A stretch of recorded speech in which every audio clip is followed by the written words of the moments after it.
Welcome back, everybody, to the FrEEK Show. I'm joined again with Moose, Hey guys. and today we are going to be discussing the very first viewer-suggested FrEEK Show. Now, we tried recording this last week, however, something happened with it and it was all screwed up, so bear with us if we seem a little from it. Alright, so today we are going to be doing the very first viewer-suggested FrEEK Show, which is on the Rusalka, which was suggested to us by Morxeton. Now, aside from what we already went over last week, had you ever heard of the Rusalka before? Before last week, no, I hadn't heard anything about the Rusalka. Well, me neither until I started looking into it. It was brought up to us in the La Llorona video, and just kind of with similarities, and after going and looking into it, there are a lot of similarities. However, the lore behind the Rusalka, or the Rusalki, for it being plural, is actually a lot older than La Llorona. So the stories can be dated back to the 8th century. So before the 19th century, they were not considered evil. Slavic pagans saw them as benevolent spirits of fertility that will come out from the water in the springtime, giving their life, giving moisture to the fields, nurturing the crops. So they were actually considered good things. Not like fertility as like, you know, Easter bunny and Easter eggs. But, Alrighty.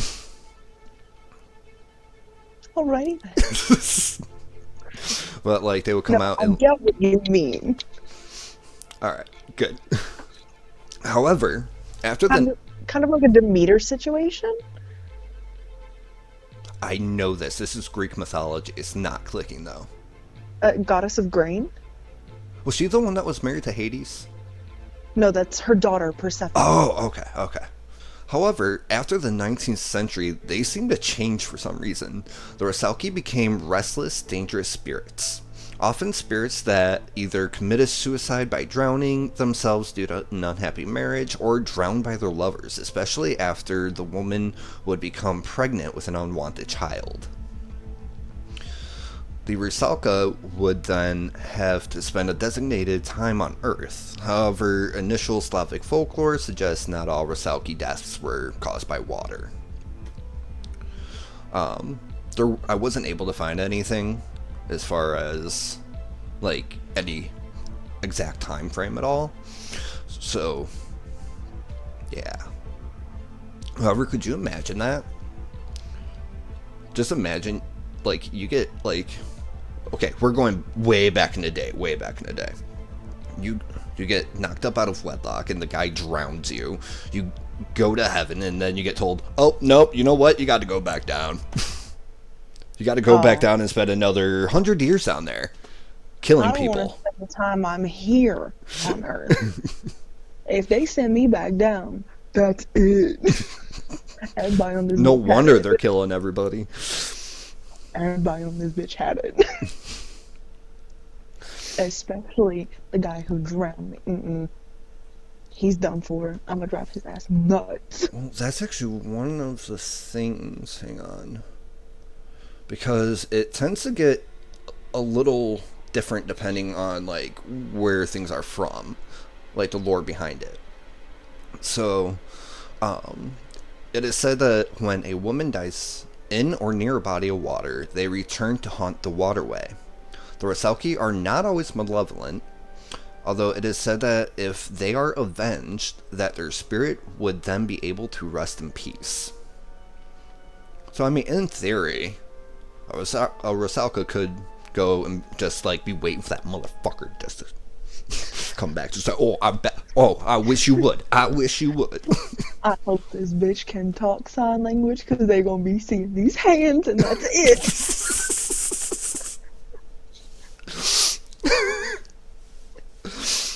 Alright, the purpose of the Rusalki is to lure young men by either their beauty or their voice to their deaths. She would seduce them to the water, where she would entangle the men in their long red hair, pulling them underwater. The Rusalka's body would then become slippery, preventing the men from trying to climb up the body.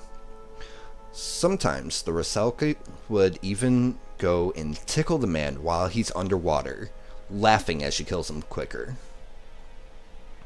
I know I said it last week when we filmed this, but like it very much reminds me of siren lore. It does, yeah, most definitely. Especially like, you know, luring them in with their voices and their beauty and stuff. Like that's very, very reminiscent of sirens. Yeah, I completely agree with you on that. I think I agreed with you last week when we talked about it. Some stories will even suggest that the Rusalka had the ability to change their looks or voices to match the preference of the man, in order to better seduce them. However, it is also said that Rusalka are considered to represent a universal beauty.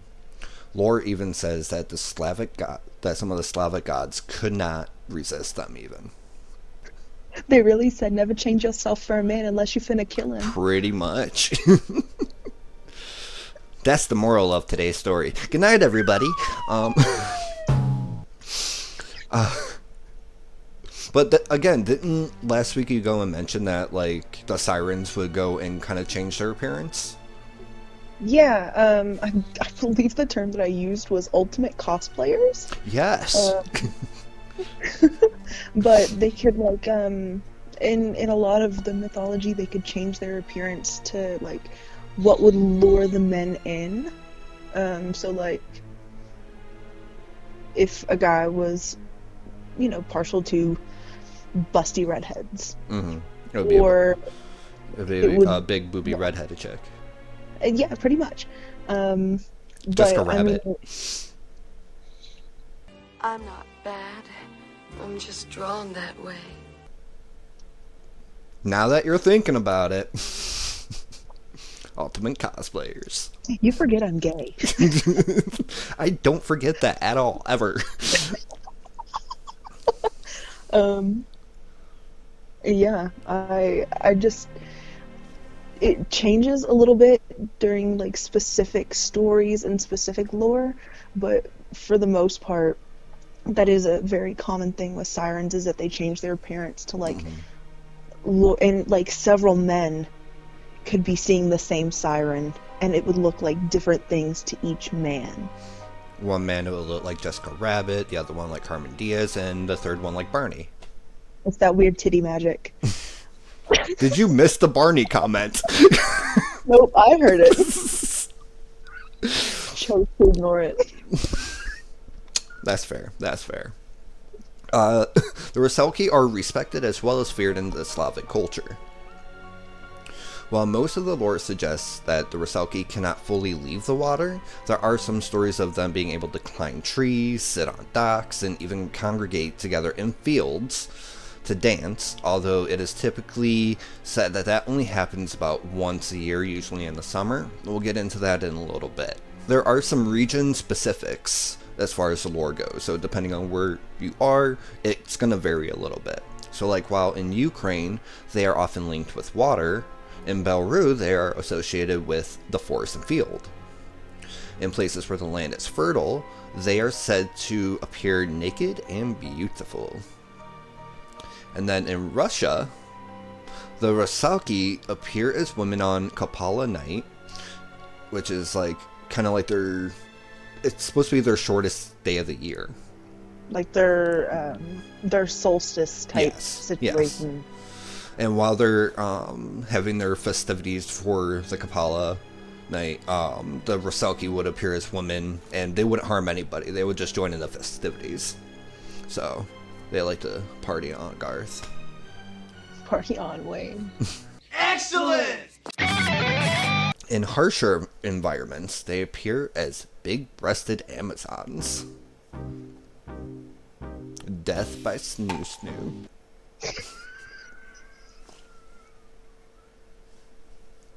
I'm sorry, it's the only thing that pops into my head when I read. Whenever I first read it, I first read Big-Breasted Amazons, and I was just like, Death by Snoo Snoo it is. I volunteer as tribute. Ditto. In some Russian folklore, they are said to have the appearance of very pale little girls with green hair and long arms. And in other beliefs, describe them as naked girls with light brown hair.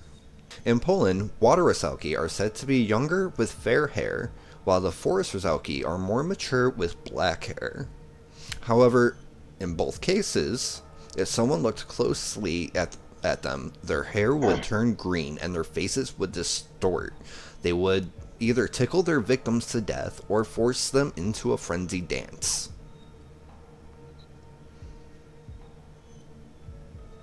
That's that titty magic again. Yeah.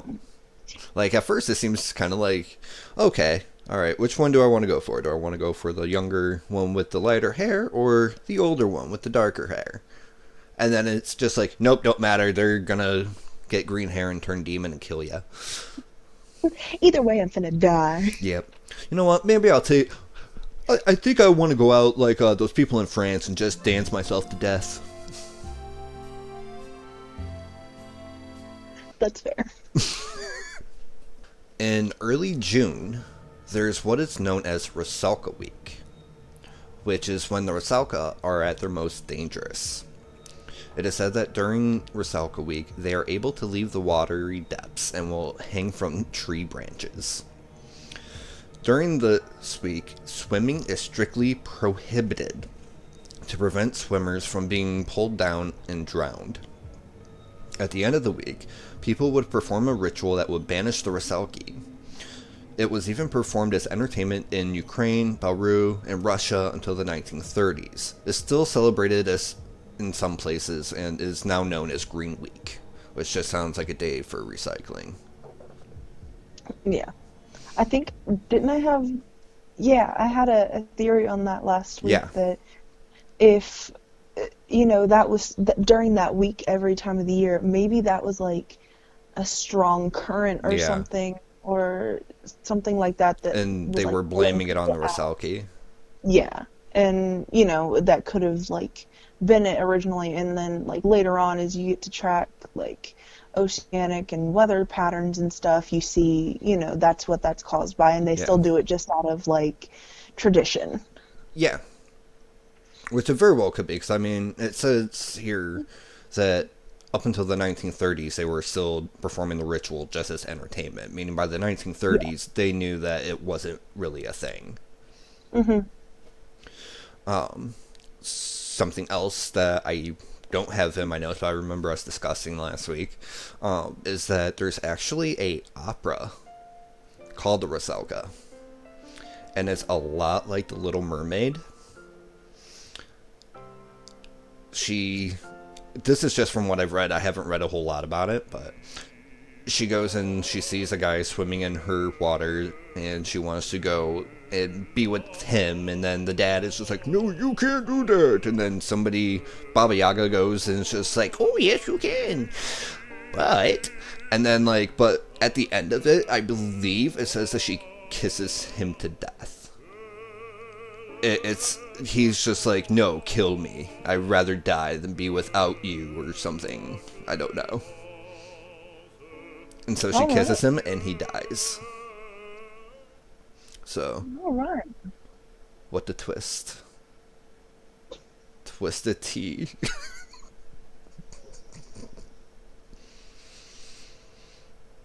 I do just want to say, like, the fact that we're talking about this Rusalki, and I'm like, my standards for men are like up here, and my standards for women are like down here, but I'm too scared to talk to women, and I would still let one of these bitches kill me. Yeah. Although I think that's typically the way that it goes, so like a woman doesn't really have to do very much to seduce somebody. It's a Unless fact. you're me.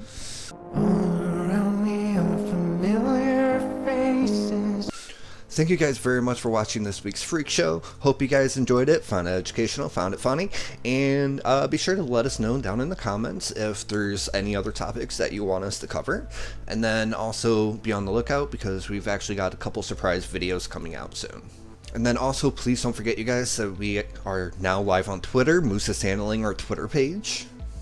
That is moose_monk. Any of the stupid stuff you see tweeted on there, 80% chance it's coming from me. The other 20% is coming from Sean, but still being typed out by me. Yeah, pretty much. Okay, well, that about wraps it up for this video, you guys. Stay spooky. Bye, guys.